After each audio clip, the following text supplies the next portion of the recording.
that agent is going to send you the best deal you've ever heard of, that every single local investor passed on for a reason. So if you're going to invest at a distance, trusted boots on the ground is everything. So that, and I mean, think of the level of trust where you think that person is going to come to your funeral. And they're somehow tied to the industry.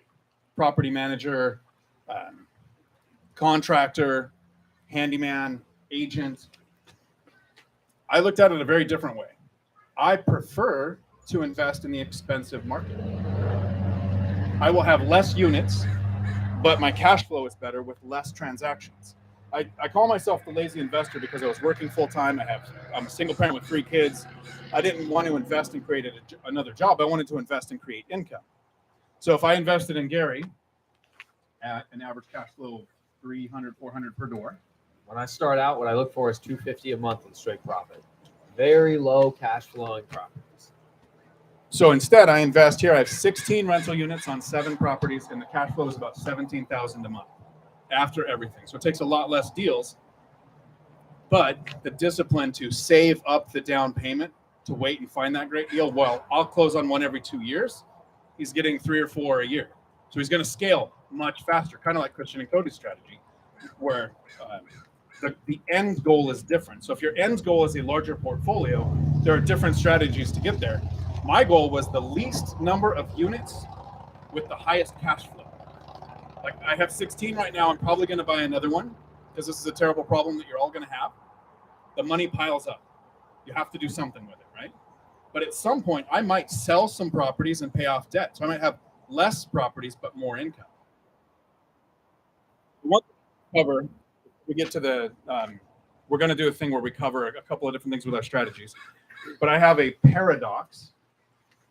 I'm going to ask if anybody's heard of it here, but this is a paradox that's keeping most people stuck in their job, and it stops most people from reaching financial freedom. Is this thing working at all? Okay, good. Because I can't tell. Has anybody here, raise your hand if you've heard of the region beta paradox? Okay. My 6th grade teacher is going to be very happy that I figured out a way to use this. The idea behind this concept, and this is what keeps people stuck in a job that they don't like, keeps people stuck in living for the next paycheck. The region beta paradox, the easiest way to explain it is if you live in a house and you want to go buy something from the store and the store is 4 blocks away, you might walk. But if you live in a house and you want to go to a store and the store is a mile away, you're probably going to drive. It's going to be easier. You're going to drive. You don't have to carry your stuff back. It's going to sit in the back of the car. So the paradox is, ironically, you will make it to the store that is a mile away faster and easier than the store that is 4 blocks away. Most people stay in their job, don't pursue financial freedom, don't try to add that next cash flowing asset because their job doesn't suck enough. If you hate your job, you will find a way out. If you're okay, I liked my job. I worked 4 more years than I needed to before I retired last year because my job was okay. I was trapped because it didn't suck.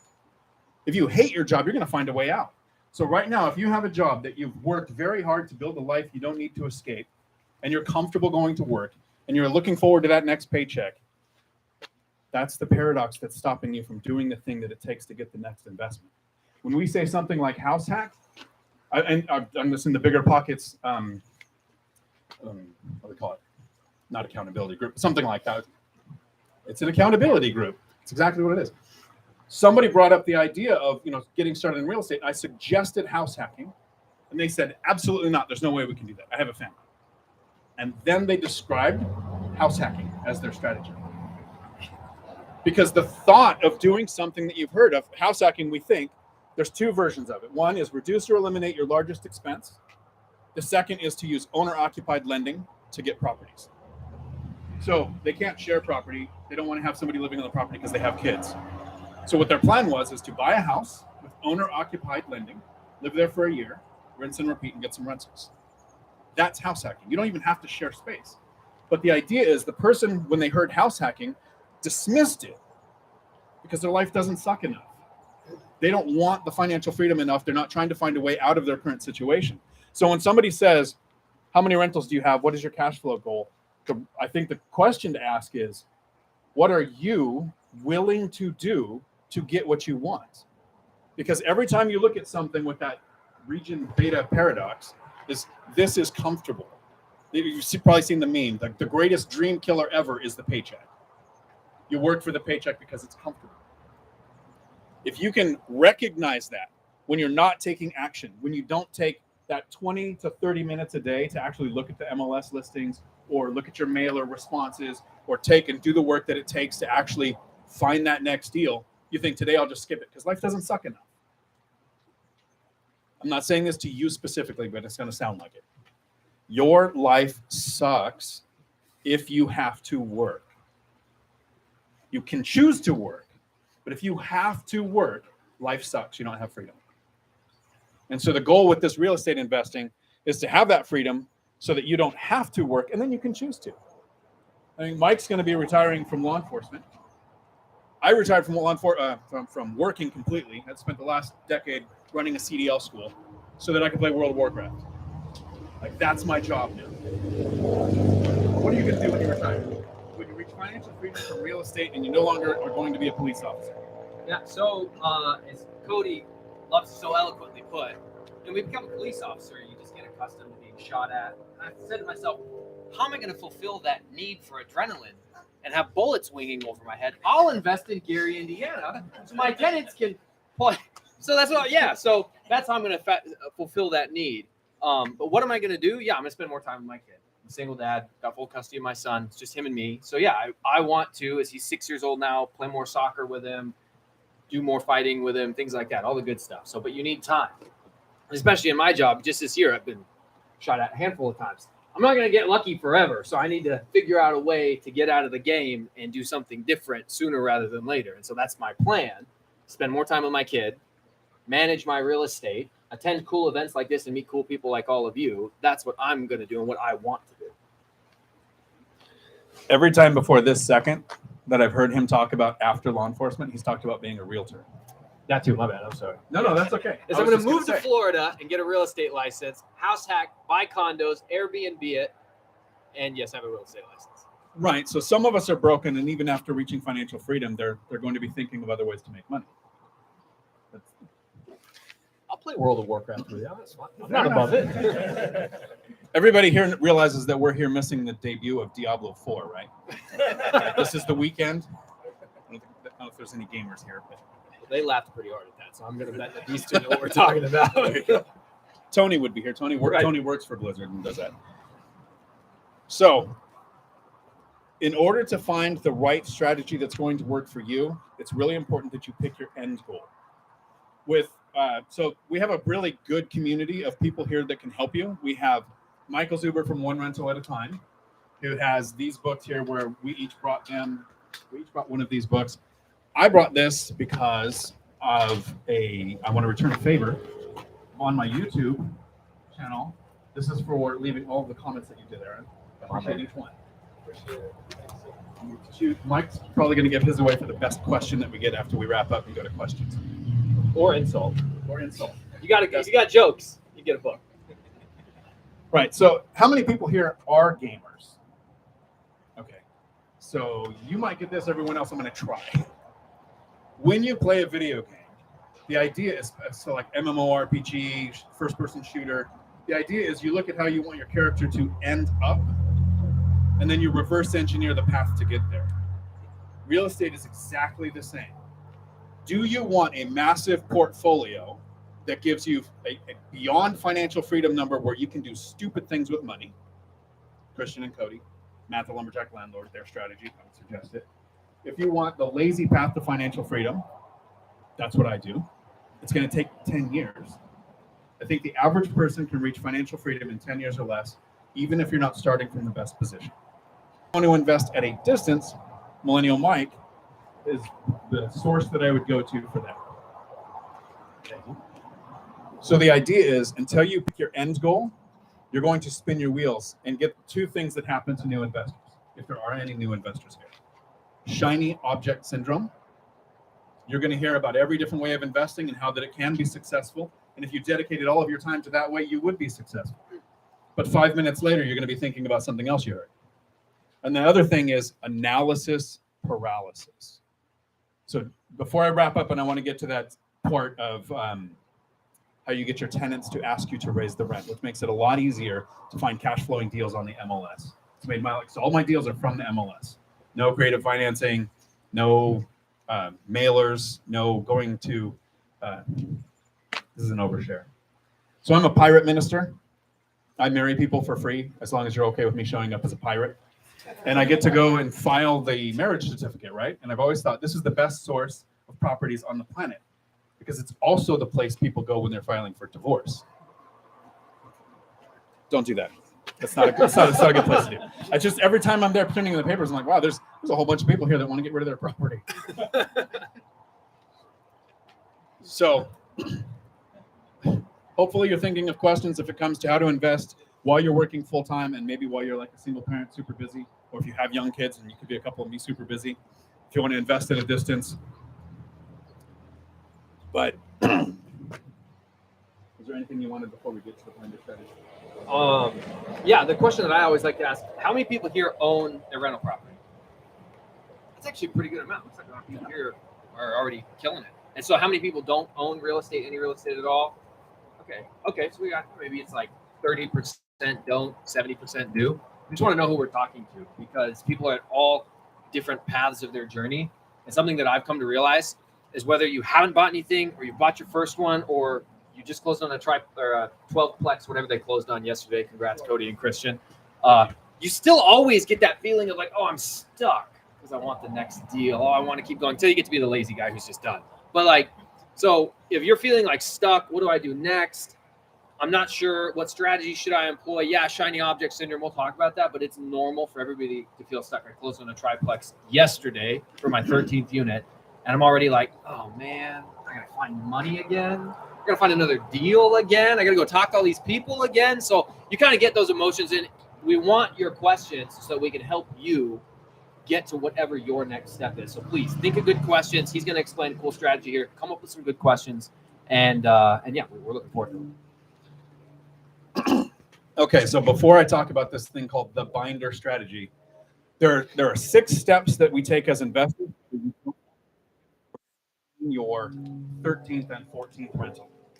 The first step is learning how to save. And almost everybody makes the mistake of thinking that means you spend less. Learning how to save is how do you figure out how to increase your income? Overtime, side hustle, cash flowing assets, learn a skill that's more attractive to your employer for a promotion, or most likely in today's climate, change companies. If your income comes from W-2, you're going to get a bigger raise by changing companies than you will by staying at the same company. The second thing is work on your credit score, no matter where it's at. We should always be trying to improve that. What you're going to see as an investor on Credit Karma is not what the lender sees.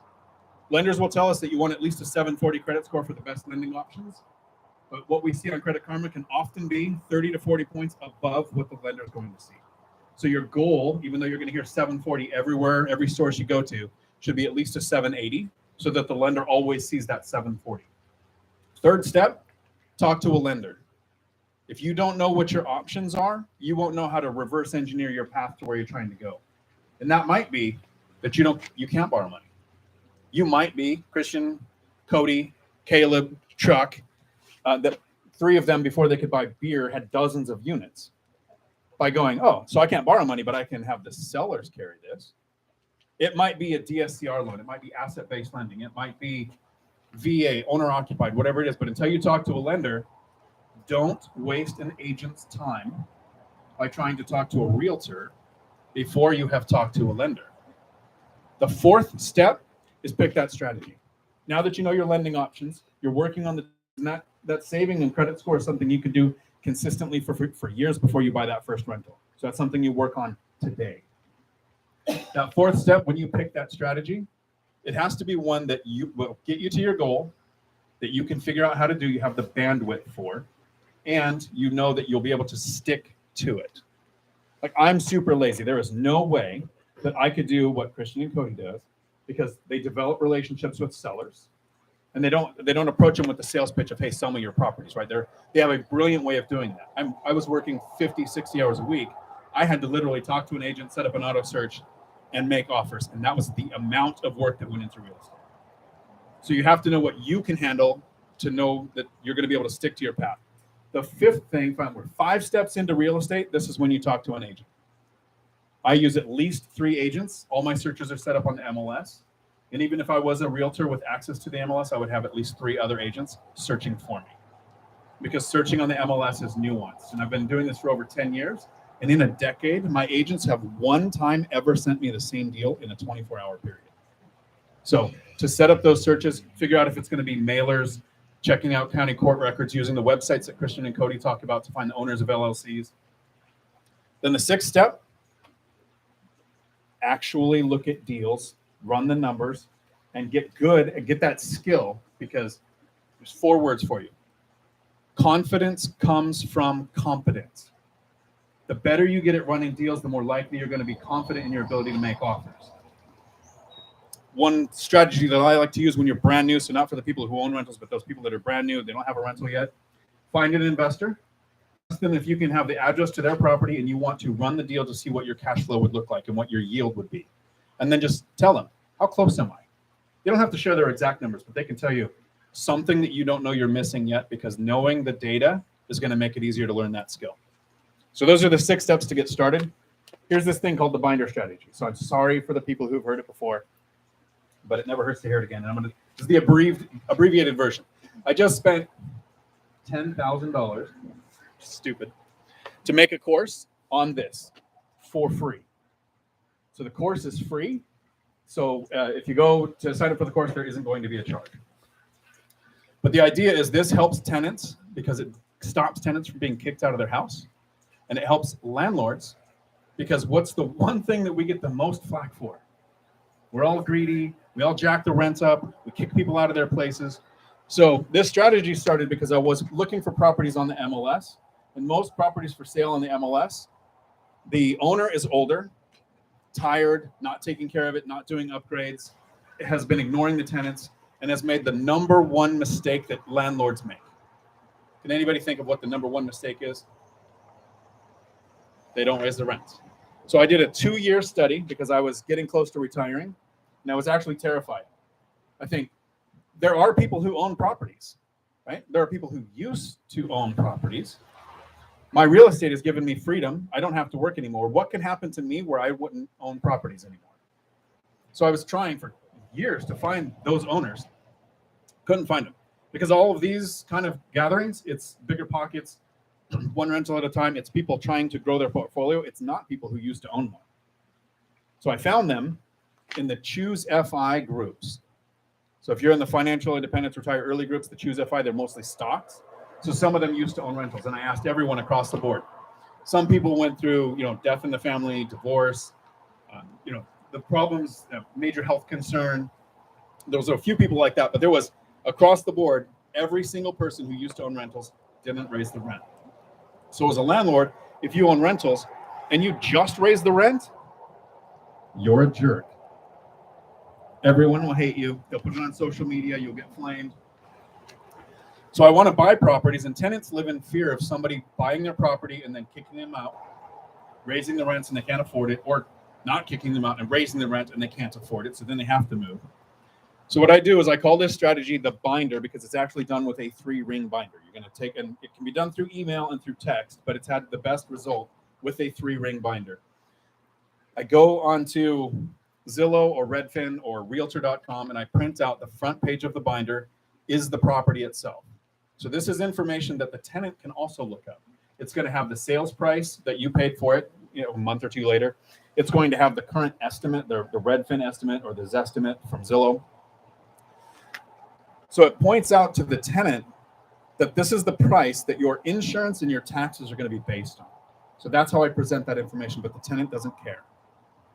So this is something that most landlords don't understand is tenants don't care about your expenses. Doesn't cross their mind. If they cared about your expenses, a paid off property and a property with a mortgage would rent for different amounts. But they don't. So your expenses don't mean anything. The reason I point this out is to show the tenants that I'm being transparent. I am showing you information you can look up too. The next page in this binder is a map of the area with the rentals that are for rent that are the same. Same number of bedrooms, whether it has a garage, a pool, a shed, anything that has an amenity, make sure that it's the same. So don't show apples and oranges. You want to say it's exactly the same. And then every page after that is those rentals and what they're renting for. You are educating the tenant what would happen to them if they moved out. This is what they're going to be paying.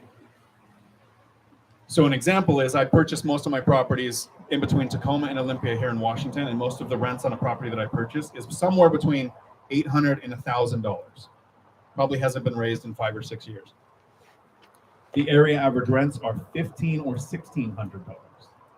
Imagine if I was an owner and I bought the place and I went in and I said, hey, I'm going to raise you guys' rent to $1,400. What do you think the tenant would do if they went from $800 to $1,400? Move out, complain with the state, try to move out, try to find a place, right? So what I do is I show them this and then I slide the binder to them. I bought the property where the rents were $800 to $1,000. It would be a 10% cash on cash return if I was making maybe $1,100 a month in rent. So I would be happy with $1,100. Give the binder to the tenant and ask him this magic question. Phrase it just like this.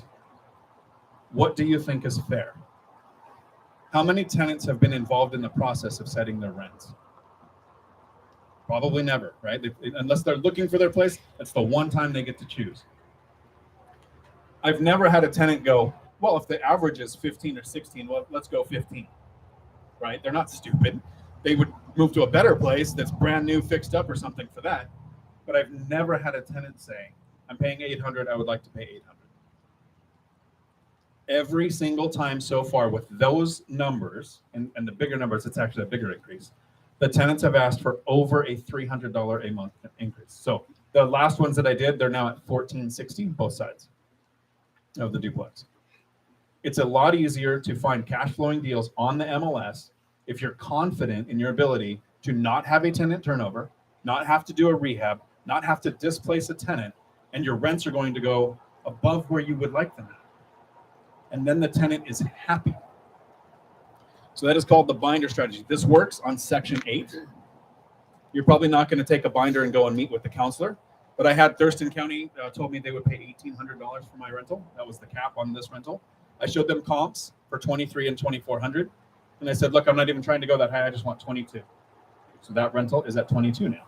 So even the housing authority accepted that. Now that doesn't mean it's going to work in every county, because I don't want to name them on purpose, but Pierce County, Washington sucks, and I will not own any properties with the Section 8 program there. But in Thurston County, I have good luck. So your county is ran by either the housing authority or a nonprofit, so you want to get to know them and see if they're good to work with. That's the binder strategy. And now we are ready for questions on investing at a distance or how to reach financial freedom if you're super lazy.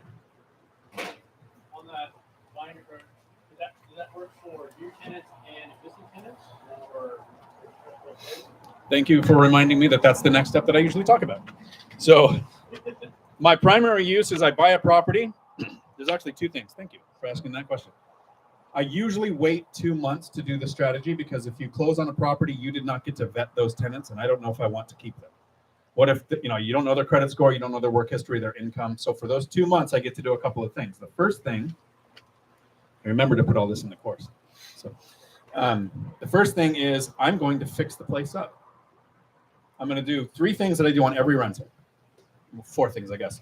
The inspection report tells you what to fix, the major things. But I put in coded locks, so there's no keys. It's an upgrade for my Class C rentals. I put in motion sensor LED exterior lights to improve the safety of the place, and it reduces the expense for the tenant because it's LED. And then I actually asked the tenant. My first agent told me never do this, but I do it on every single property. I asked the tenant, if you owned this property, what would you fix?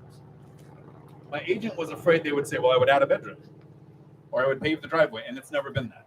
Every single time it's been something simple, like I would like a screen door, or the fan replaced, or the sink with a taller sink so I can wash my pants. You spend a couple $100, and now the tenant knows you're going to take care of the property. So doing those minor fixes makes the conversation go a lot better. But after 2 months, since I didn't get to vet those tenants, I actually understand if they're going to hit the 3 things that matter to me. Do they pay their rent on time? Do they call me for super trivial things? And do I get noise complaints? If those 3 things aren't a problem, then I'll do the binder strategy. And so that was the primary use. And then myself, some tenants I would leave their rent there for years. And then some tenants every other year I would do a 5% increase. But you want to watch the market for black swan events. In 2020, we had an eviction moratorium and a pandemic. And rents in Washington state went up 30 to 40% across the board. So I went and did the binder strategy with my entire portfolio.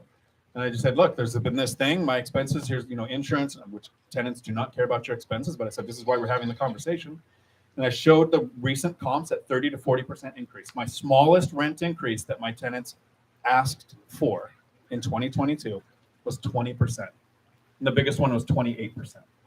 So my income, which I was projecting at $168,000 in profit for 2022, hit $203,000 because I had a 10-minute conversation with 16 tenants who are happy because they didn't get that 30 or 40% rent increase.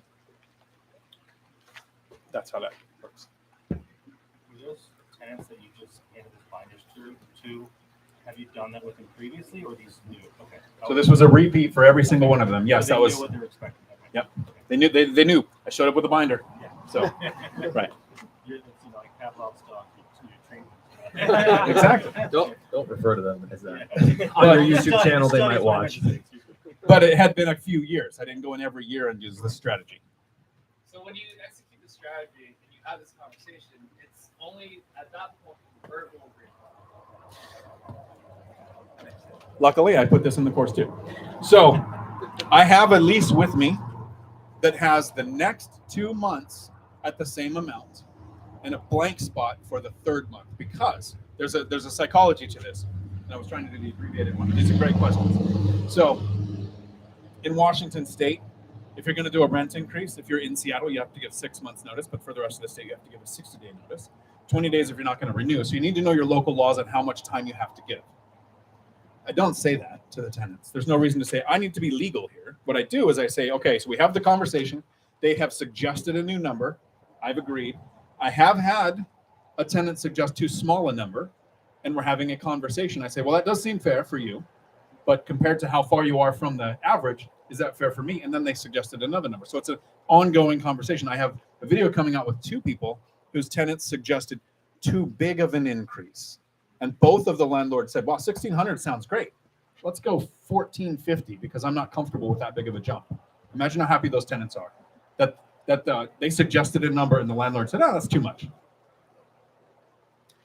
So I have the lease with me because it is just a verbal agreement. And I have had times where I leave the binder, I wait a couple of days. I don't need to do it right away. It's not a rush. I want them to make an informed decision and be happy after the encounter. But I have the lease there in case they come up with a number we agree to. And I say, okay, so you were at 8. You've suggested 1460. I agree. This is a great number. You're getting a good deal. You don't have to move. I'm not making as much as I could if you moved out, but I don't want you to have to move. So we're both happy. Next month stays the same. The month after that stays the same. The cadence in my voice, I say it just like that to let them realize they mentally decided this was the new amount and they're thinking next month. And then, wow, this landlord is actually giving them 3 months to mentally prepare for this. I don't go, I'm actually doing this because there's a legal reason that I have to. I'm just saying, look, it's going to take you 3 months to get ready, get your balance, your budget ready for this increase.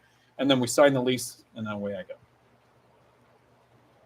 Sounds to me like you're just a master manipulator. You're siphoning off the surplus value of the working class people, DIon. Kind of a parasite. I think you misspelled salesperson. Okay. So, Yeah, I was gonna say. So I have a question. Has anybody here ever, looked at cheap, low cash flowing properties in the Midwest and thought to themselves, that looks interesting, right? Some people, oh man, even Cody back there, look at that. So then, okay, for everybody who had their hand up, why didn't you buy one out there? Maybe you did. Actually, why didn't you buy one? No boots on the ground. Okay. Anybody else who didn't buy one for any reason? My man. What kind of property manager, what do you need out there? Right. Okay. Who is anybody here bought at a distance? Like they live someplace? Yeah. Where'd you buy? Ohio. Okay, that's a popular spot. Where do you live? Okay, nice. I lived in that area for a number of years. Cool.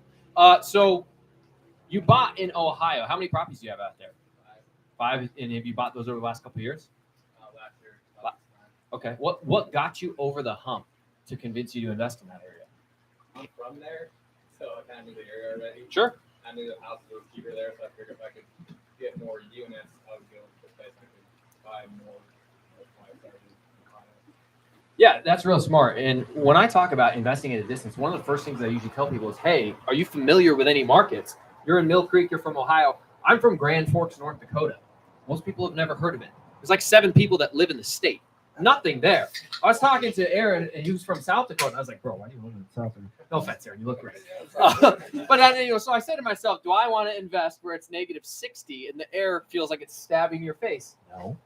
But then I was like, but there's perks to investing in the Midwest where I grew up. It's much cheaper, but I didn't have that the familiarity with that local market like you did in Ohio. But that's a really smart reason to do it. And what other people said about, I don't know who I should have as boots on the ground. I don't know the type of relationship that I've had, or probably more importantly, how do you form those relationships, right? Who can you trust? Man, can you trust your mechanic down the street? Okay. So how are you going to trust a property manager, your contractor, your roofer, real estate agents, wholesalers? There's so many people that it's very intimidating, and it's difficult to say, all right, I'm confident enough to pull the trigger. And so that's why, as we talked about earlier, what got me over that hump for me was having a mentor. My friend Mark, who's in law enforcement, DIon was, I was, anybody else here, military or law enforcement? Military? Yeah. So there's like a special bond between people who've been in the military, people who've been in law enforcement. We've all embraced the same kind of suck at some point. It's not fun. And so you just kind of have that bond. So this guy I meet, and the reason I bring this up is because what we're doing right now is we're networking. But virtual networking is an underrated superpower that you should develop. I met him online before I ever met him in person. We only lived 30 minutes away from each other.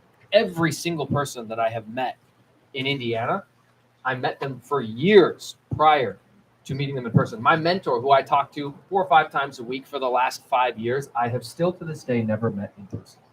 So there's a lot and this comes from playing World of Warcraft when I was growing up, and you'd go home, you'd log online, and you'd spend all day talking to your homies, and you would create your internet friends, and everybody would make fun of you. And I didn't have as cool of in real life friends as I did internet friends. But then I realized, wait a minute, I could make internet friends that aren't just related to a stupid video game. I can make internet friends that are related to an actual real life thing, like investing in real estate.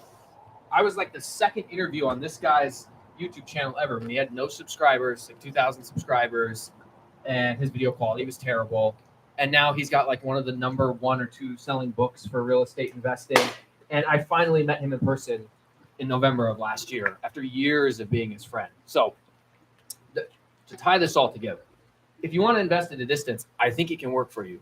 You have to learn how to virtually network because you need to build those relationships. And we could tier it out, and what's the most important person to have on your out-of-state investing team? That's a long conversation.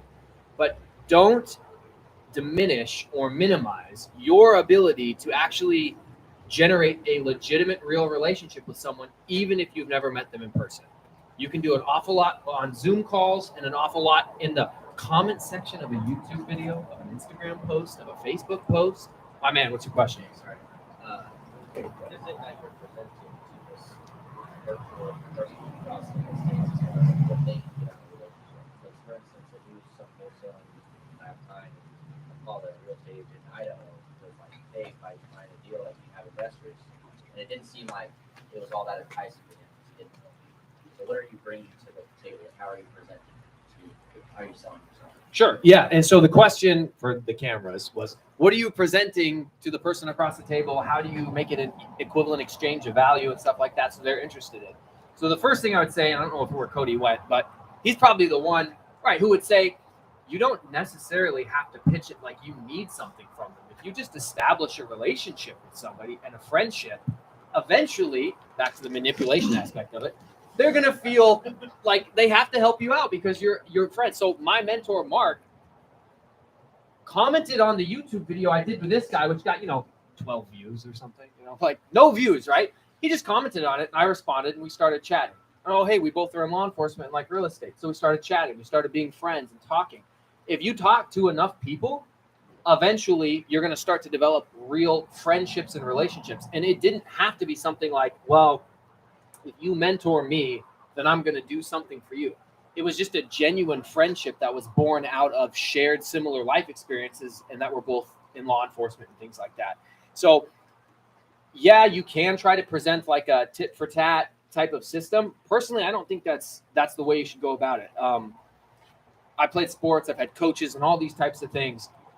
The person who's actually going to coach you up and teach you and take you under their wing, probably not looking for any more of a return on their investment beyond being happy that you are successful and that they get to have some sort of claim in your success. And so my advice to you is talk to as many people as you can. I have had deals brought to me from people who follow me on Instagram. They have no profile pictures. They have like an Indian accent. I can barely understand him when he sends me a voice message. I talked to the guy for like 6 months, and then one day he's like, "Did you see this deal? That's the best deal I've done so far." Like it was and I was like, "No." He like sends me the link on Facebook, but because I had taken the time to talk to this dude who constantly asked me questions that I could barely understand, I felt bad. I had to ask him to say it again. And I talked to this guy for like 6 months, and then one day he goes, "Oh, I was just surfing Facebook and I found this deal. Did you look at it?" And it's like $29,000 house that needs 20 grand of remodeling, and now it's worth 130. Like you do the math on that, it's pretty good. I was like, "Thanks, bud. What's your real name so I can thank you in my YouTube video later?" Because I've just been calling you REI Learner for the last year that I've chatted with you. So yeah, so don't underappreciate the relationships you can make with totally average, regular people who seem like they have nothing of value to offer you, or you maybe have nothing of value to offer them. You would be amazed at what you can do just by talking to people, building relationships with owners who now want to sell or finance you hundreds of units. Thank you, right? Like that stuff can happen to all of you. Okay, and we have 30 seconds to wrap up to stay on time. Oh. So I'm going to wrap this up in 30 seconds or less. Okay, how many people here like real estate? How many of your friends or family want to talk to you about it? Okay, so as an investor, when somebody reaches out, here's the last bit. If you're looking for that, what can I bring to somebody that's going to help me? Be specific. If you walk up to Mike or me and you go, "Hey, tell me about real estate." Well, it's real. But if you walk up to Mike and you say, "Hey, I want to invest at a distance, how would I do that?" You're a little more specific. So if you see somebody online in a mastermind, find out their strategy, learn a baseline of information, and then ask them questions about it. Sometimes ask them the wrong question because people don't like to talk. They like to disagree. And we're done. Thank you.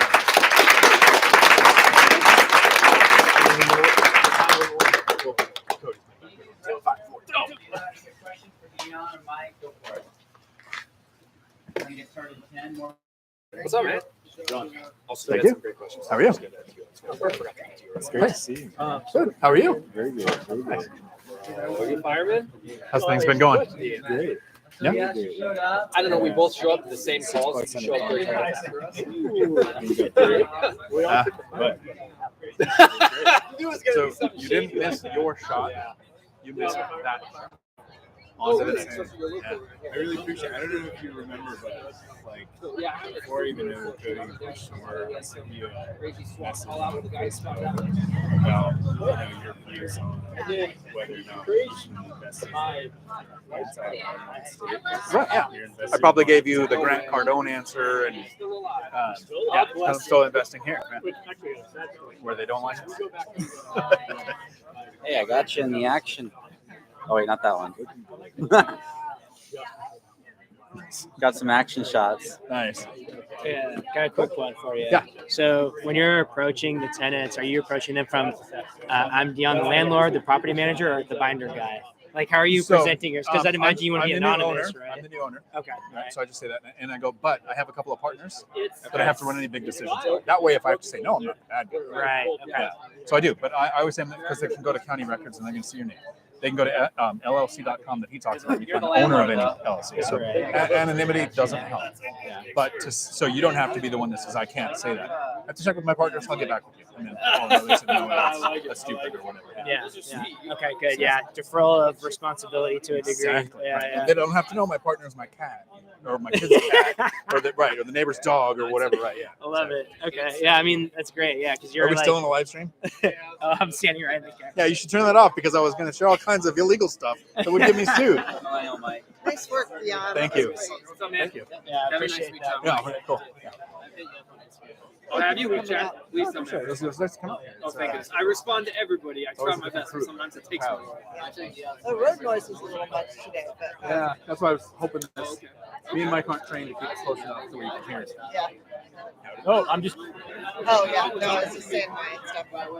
So where do you have stuff in Thurston County? Lacey, somewhat. You know what his is. Where in Lacey? Yeah. Where in Cumberland? Where in Lacey? You know where Ostram's Mushroom Farm is? I'm